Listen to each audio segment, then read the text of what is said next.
Clavius was a man of order. His life was a testament to the virtues of discipline and duty, the very pillars upon which the Roman Empire stood. From the moment he donned the armor of a Roman tribune, he had committed himself to the iron will of Rome, a will that demanded unwavering loyalty and an unyielding spirit. A Roman tribune, his life was duty, discipline, and the iron will of Rome. Every day he led his men with a stern hand, ensuring that the legions remained the formidable force that kept the empire's vast territories in check. His presence alone was enough to instill fear and respect among the ranks, a testament to his unwavering dedication. He had overseen countless executions, each one a grim necessity to maintain peace in the restless city of Jerusalem.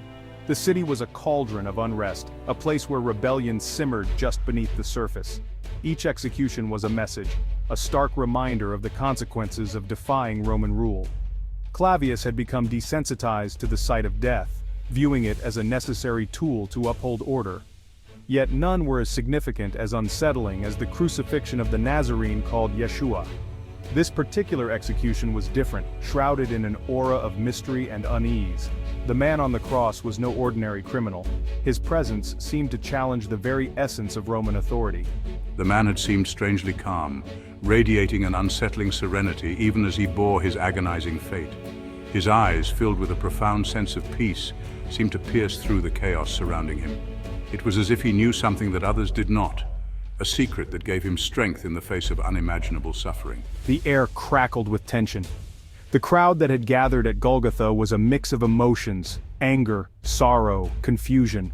The atmosphere was electric, charged with the weight of the moment. It was as if the very fabric of reality was being tested, stretched to its limits by the presence of this enigmatic figure. This Yeshua, this rabbi, was no ordinary criminal. His teachings had stirred the hearts of many, challenging the established order and offering a vision of a different world. To some, he was a revolutionary, to others, a blasphemer. But to his followers, he was something far more profound. His followers whispered of miracles, claimed him to be the Son of God. They spoke of healings, of water turned to wine, of the dead brought back to life. These tales, passed from mouth to mouth, had created a fervor that was hard to ignore. Even in the face of death, their faith in him remained unshaken, a testament to the power of his message. Clavius scoffed at their naive faith. To him, these were the delusions of desperate people clinging to hope in a world ruled by power and might. He had seen too much, experienced the harsh realities of life to be swayed by such tales. Yet despite his skepticism, he couldn't entirely dismiss the unease that gnawed at him. Still, an unnerving feeling lingered as the man breathed his last. There was something about the way Yeshua faced his end, a quiet dignity that defied the brutality of his execution.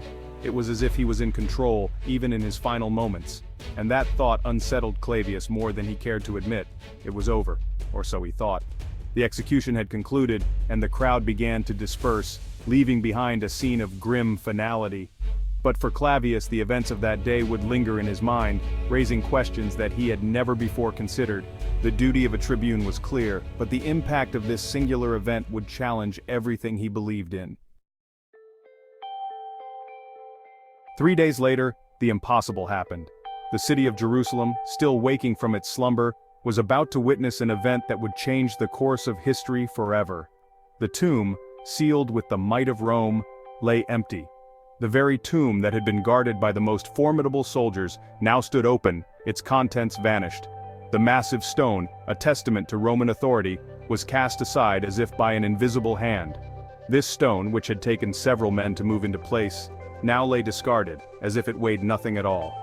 Clavius, a man who believed only what he saw, was tasked with finding the missing body. A seasoned Roman officer, Clavius had seen many things in his time, but nothing like this. Failure was not an option. The weight of the empire's expectations rested on his shoulders, and he knew that any misstep could mean dire consequences. He interrogated the guards, their faces pale with terror, their words a jumbled mess of angels and blinding light. These were men who had faced death on the battlefield, yet now they trembled like children. Clavius dismissed their stories as the ramblings of frightened men. He had no time for tales of the supernatural. He needed facts, evidence, something tangible. He scoured Jerusalem, each dead end fueling his frustration. The narrow streets and bustling markets offered no clues, only more questions. The whispers started, whispers of resurrection, of a miracle defying logic and reason. The people spoke in hushed tones, afraid yet excited, as if they were on the brink of witnessing something extraordinary. Clavius, a man of logic, refused to believe. His mind, trained to seek out the rationale, could not accept what his heart was beginning to fear might be true. He would find the body, expose the truth, and restore order. The very fabric of Roman authority depended on it, and he was determined not to fail. Yet doubt, like a persistent shadow, began to follow him. The more he searched, the more elusive the truth became, and the more he questioned everything he had ever known. As he stood at the edge of a cliff, looking out over the city, Clavius felt the weight of his mission pressing down on him. The city below, with its ancient walls and bustling streets, seemed to hold its breath, waiting for the truth to be revealed. He sought counsel from a wise elder, a man who had seen many things in his long life. The elder spoke of prophecies and ancient texts, of a Messiah who would rise from the dead. Clavius listened, his skepticism warring with a growing sense of wonder. In a quiet moment, walking through a serene garden, Clavius allowed himself to ponder the possibility. What if the stories were true? What if the man they had crucified was indeed the Son of God? The thought was both terrifying and exhilarating. He observed a group of followers praying, their faces filled with hope and conviction. These were not the faces of people mourning a lost leader, they were the faces of people who believed in a living Savior. Clavius pored over ancient texts, searching for answers. The words spoke of miracles, of a kingdom not of this world. Each passage seemed to pull him further from the realm of the known and into the realm of the divine. Standing before the empty tomb once more, Clavius felt a profound sense of awe. The stone, the emptiness, the silence, it all spoke of something beyond human understanding. He realized that the truth he sought might not be found in the physical world, but in the realm of faith. With a newfound determination, Clavius decided to follow the whispers, to seek out the followers of the man they called Jesus. He would find the answers not through force or logic, but through understanding and faith. As he walked through the streets of Jerusalem, Clavius felt a sense of purpose he had never known before. The mission had changed. It was no longer about finding a body, but about finding the truth, whatever it might be. Meeting with the followers of Jesus, Clavius saw the hope and joy in their faces. These were people who had witnessed something extraordinary, something that had transformed their lives. He realized that the truth he sought was not just about a missing body, but about a living faith. Standing at the edge of the city once more, Clavius felt a sense of peace. The journey had been long and filled with doubt, but he had found something far more valuable than he had ever expected. He had found a glimpse of the divine, a spark of faith that would guide him forward. As the sun rose over Jerusalem, Clavius knew that his life would never be the same. The empty tomb was not just a mystery to be solved, but a sign of something greater, something that would change the world forever. As Clavius pursued his investigation, he found himself drawn into a maelstrom of unbelievable accounts. Each story he heard seemed more fantastical than the last, challenging the very core of his understanding of the world. The witnesses spoke with such conviction, their eyes alight with a fervor that was hard to dismiss. Clavius, a seasoned officer, had seen many things in his time, but nothing quite like this. The tales were not just stories, they were declarations of faith, of miracles that defied logic and reason. He heard tales of the dead walking, of the sick healed with a touch. These were not just isolated incidents, but a series of events that seemed to ripple through the community, leaving a trail of awe and wonder in their wake. The people spoke of Yeshua, a man who had performed these miracles, with a reverence that bordered on worship. They recounted how he had brought sight to the blind, made the lame walk, and even raised the dead. Each story was more incredible than the last, yet the sincerity in their voices made it hard to dismiss them as mere fabrications. He witnessed the unwavering faith in the eyes of Yeshua's followers, a conviction that defied the finality of the cross. These people believed with every fiber of their being that Yeshua had risen from the dead, that he was the Messiah. Their faith was unshakable, a beacon of hope in a world filled with uncertainty. Clavius found himself both fascinated and perplexed by their devotion. How could they be so sure? What had they seen or experienced that made them believe so completely? Clavius, a man who had always trusted his senses, felt the ground beneath his certainty begin to shift. He had always relied on tangible evidence, on what he could see and touch.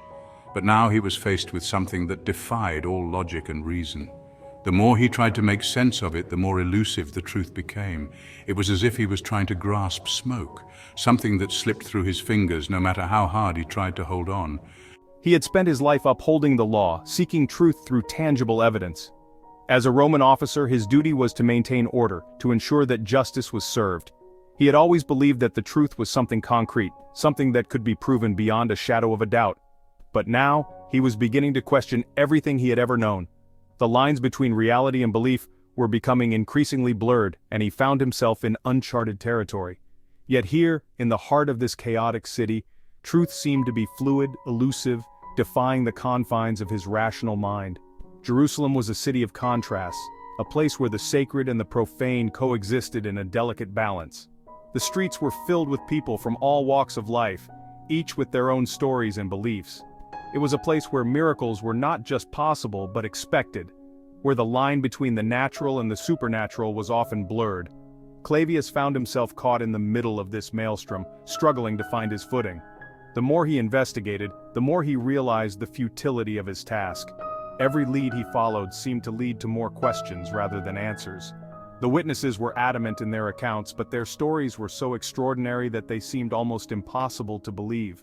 Clavius felt a growing sense of frustration and confusion. He had always prided himself on his ability to solve even the most complex cases, but this was something entirely different. It was as if he was trying to solve a puzzle with missing pieces, a puzzle that seemed to change shape with every new piece of information. The missing body was only a small piece of a much larger puzzle, a puzzle that seemed to reshape itself with every passing moment. The empty tomb was a mystery, but it was just one part of a larger story that was still unfolding. Clavius realized that he was not just investigating a missing person, he was delving into something much deeper, something that touched on the very nature of faith and belief. The more he learned, the more he realized that this was not just a case to be solved but a journey of discovery, one that would challenge everything he thought he knew about the world and his place in it. The pressure mounted with each passing day. Pontius Pilate, the Roman governor, grew increasingly agitated. The disappearance of Yeshua's body had ignited a firestorm in Jerusalem, a volatile mix of fear and fanaticism.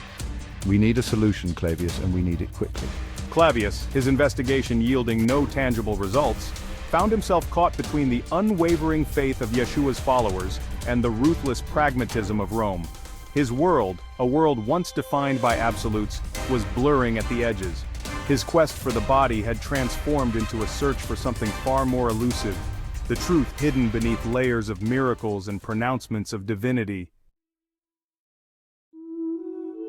Then it happened. Clavius, exhausted and disillusioned, stumbled upon a gathering of Yeshua's followers. They spoke in hushed tones, their faces radiant with an almost otherworldly joy. They said he appeared. Yeshua, alive and well, it's just the desperate hope of grieving souls. And yet something drew him closer.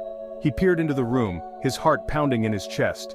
There, amidst the throng of believers, stood Yeshua, the same carpenter from Nazareth, the same man he had watched die on the cross, but different.